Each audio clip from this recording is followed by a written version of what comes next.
ماضی اس شخص کا کیا تھا اور کیوں آخر اس نے مولا امیر علیہ السلام کے سر پر ضربت ماری؟ جی ہاں، یہ انتہائی اہم سوال ہے جی، اور میں آپ کے ناظرین سے کہوں گا اب تھوڑا سا اس پہ غور کرنے کی ضرورت ہے اس سوال پر۔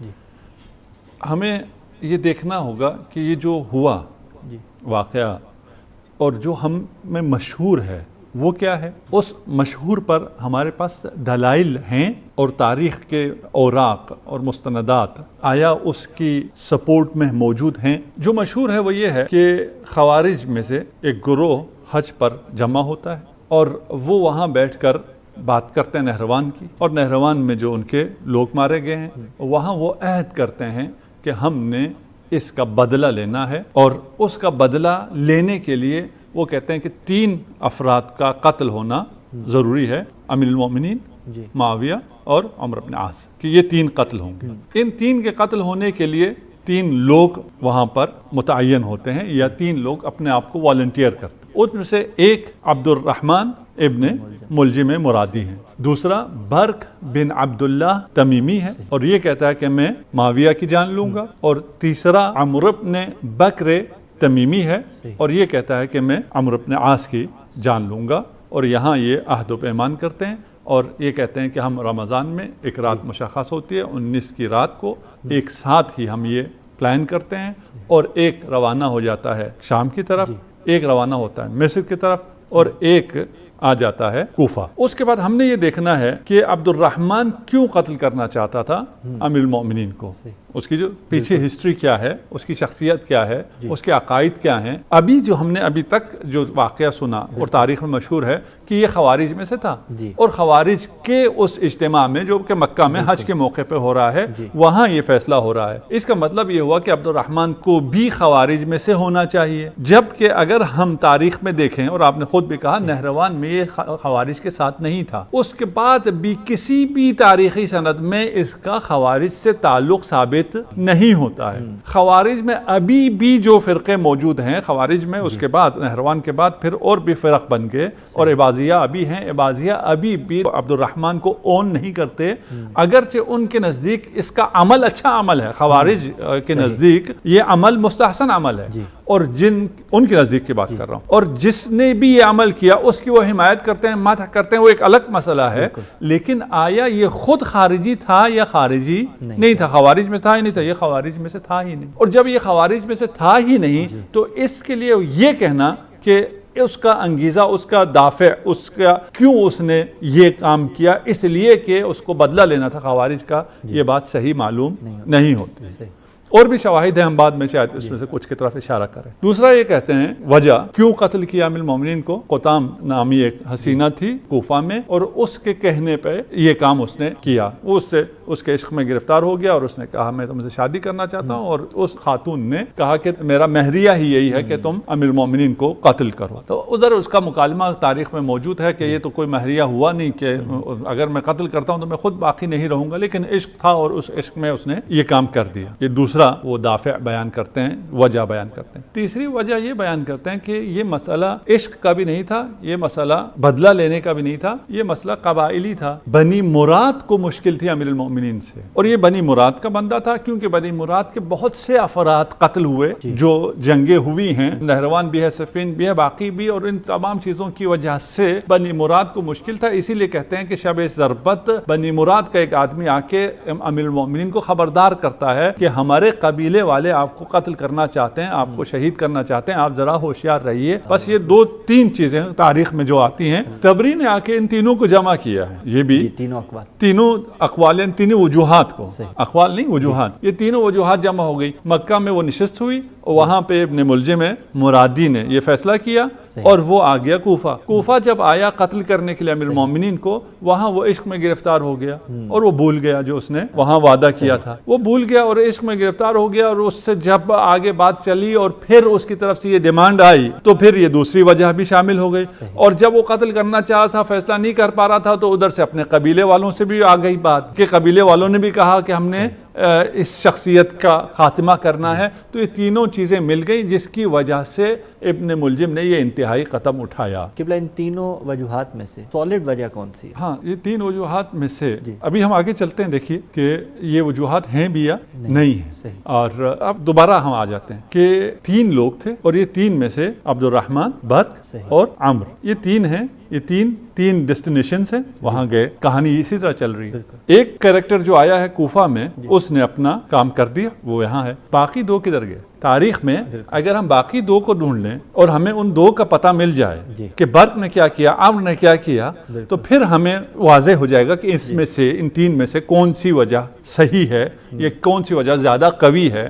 اور اس کے سمجھنے کے لیے ہمیں پھر تاریخ کے تمام جوانب کا مطالعہ کرنا ہوگا. جبکہ جو ارادہ انہوں نے پہلے کیا تھا وہ پورا بھی نہیں ہوا تاریخ کے اندر. جن دونوں شخصیات کو قتل کرنا چاہا وہ قتل نہیں ہوئے. ایک ہی شخصیت قتل ہوئی ہے. اور اب آپ تاریخ میں کسی چیز کو بھی دیکھنا ہو تو جھوٹے کا حافظہ نہیں ہوا کرتا. وہ ایک جگہ ایک کڑی تو لکھ دے گا جہاں اس نے اپنے مقصد کے لیے لکھنا ہوگا اور باقی کڑیاں وہ نہیں جوڑ پائے گا. تو ابھی ہمیں یہ کڑیاں جوڑنا ہوگا اور ہمیں دیکھنا ہوگا کہ یہ برق اور عمرو کہاں گئے، ان کے ساتھ کیا ہوا. جب ہم ان کے پیچھے جاتے ہیں تو ہمیں تاریخ میں برق اور عمرو نظر نہیں آتے. وہاں ہمیں اختلاف مل جاتا ہے. کچھ کہتے ہیں کہ یہ جو تین کریکٹر تھے وہ تین بھائی تھے، یعنی تینوں ابن ملجم تھے. ایک عبد الرحمن تھا، ایک قیس تھا، ایک یزید تھا. بس باقی دو جو کریکٹر ہیں، یہ جو اجتماع ہوا ہے مکہ میں، یہ جو داستان ہے، اس داستان کے مطابق وہ باقی دو کریکٹر ہمیں چاہیے. وہ باقی دو کریکٹر نہیں ملتے. اس روایت میں ملتے ہیں جو ہم نے ایک روایت آپ کے سامنے پیش کی.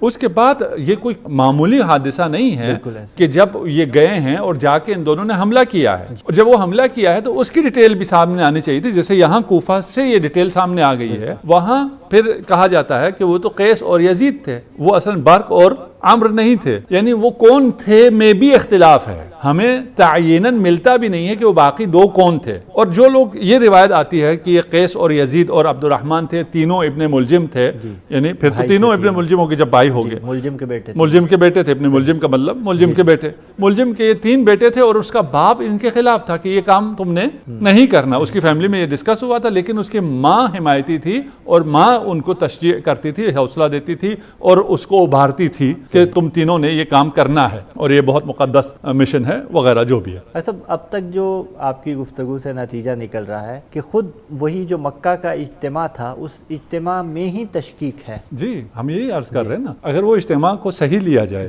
اور ادھر سے کہانی کو آگے چلایا جائے تو پھر باقی اس کی کڑیاں بھی ہمیں ملنی چاہیے. بالکل. ہم کہہ رہے ہیں کہ باقی دو افراد ہی مشکوک ہیں، ان کے ناموں میں ہی وہ ہے. اس کے بعد پھر ہوا واقعہ یا نہیں ہوا، یعنی کوفہ میں تو ہوا، لیکن یہ جو کوفہ میں ہوا اس کی کڑی ملائی جا رہی ہے مکہ سے. مکہ کے واقعے کے بعد ہم پھر تلاش کرتے ہیں اس کو. ہم مسلم کیونکہ مشہور ہے تو ہم اس کو مسلم لیتے ہیں. اس کو مسلم لینے کے بعد پھر ہم کہتے ہیں اچھا اس کی وجہ یہ تھی اور یہ نہیں تھی. ہم کہہ رہے ہیں وہ تو اصلا وہاں مکہ کا کوئی واقعہ ہوا ہی نہیں ہے، اس لیے کہ یہ خارجی ہی نہیں ہے. خوارج کے اجتماع میں ابن ملجم عبد الرحمن ابن ملجم کا جانا بنتا ہی نہیں ہے کیونکہ یہ خارجی ہی نہیں ہے. یہ جب کوفہ آیا ہے تو بھی یہ کسی خارجی کے پاس نہیں گیا، اس کا کسی خوارج سے رابطہ نہیں تھا. یہ کہاں سویا؟ ہم پہنچتے ہیں وہاں. تو بس یہاں وہ اجتماع اور اس کا خارجی کہنا اور خوارج کا یہ عمل کہنا، یہاں تک یہ تو بات ہمیں سمجھ میں نہیں آ رہی ہے. اس کے بعد یہ جو باقی دو کردار گئے ہیں وہ کردار ہی ہمیں نہیں مل رہے ہیں. اچھا وہ برق تھا، وہ قیس تھا، وہ یزید تھا، وہ عمرو تھا، جو بھی تھا. ہم کہتے ہیں چلے نام میں وہ ہوا، نام تاریخ نے درج نہیں کیا. لیکن ہوا کیا، تین نکلے ہیں، تین میں سے ایک اپنے مقصد میں کامیاب ہو جاتا ہے، باقی دونوں اپنے مقصد میں کامیاب نہیں ہوتے. اور وہ جو شام گیا ہے وہ حملہ کرتا ہے. اور وہ کب حملہ کرتا ہے؟ جب معاویہ نماز پڑھانے کے لیے جا رہا ہے مسجد کی طرف، اور اس نے جب تلوار نکالی حملہ کیا تو تمام بزدلوں کی طرح اس نے پشت کر لی. اور پھر یہ بھی ایک نقل ہے، صرف یہ بھی مسلم نہیں ہے. کوئی کہتا ہے نہیں جی وہ حالت سجدہ میں تھا اور حالت سجدہ میں جب پیچھے سے وار ہوا تو اس نے اپنا سر بچا لیا اور اس کو فلان جگہ ران پر زخم آیا. تیسرا کہتا ہے کہ وہ نماز میں اس دن آیا نہیں تھا. بہت سے اس اضطراب پایا جاتا ہے کہ یہ جو اغتیال کا واقعہ ہے, جو کوشش ہوئی ہے اسیسینیشن کی, یہ کیسے ہوئی, کب ہوئی, اس کا کیا ہوا. اس کے بعد معاویہ کو جب اتنا گہرا زخم لگ گیا ہے ران پر, اس زخم کو کیسے ٹھیک کیا گیا. کہتے ہیں وہ بہت بزدل تھا, وہ جراحت کے لیے سینا پڑتا ہے. تو وہ پوچھا طبیب نے کہ میں سیوں یا کیا کروں. اس نے کہا نہیں, مجھے شربت پلا دو, شربت سے میں ٹھیک ہو جاؤں گا. اور یہ پہلی جراحت ہے جو شربت پینے سے ٹھیک ہو رہی ہے. تو یہ یہاں آئیے مصر چلتے ہیں. مصر کون گیا, کوئی پتہ نہیں کون گیا. اچھا, اس کے بعد پھر اس کے تو ران پہ بھی کوئی زخم نہیں آیا عمر ابن عاص کے. یہاں تو ایک ران کا زخم ہے, اور اس ران کا زخم جو ہے وہ تلوار کا کاری ضرب ہے. وہ بعد میں جب کوئی تاریخ میں دکھا نہیں سکتے تو کہتے ہیں ایک دوائی پی اس نے, ایک شربت ایسی پی جس سے وہ زخم ہی صحیح ہو گیا.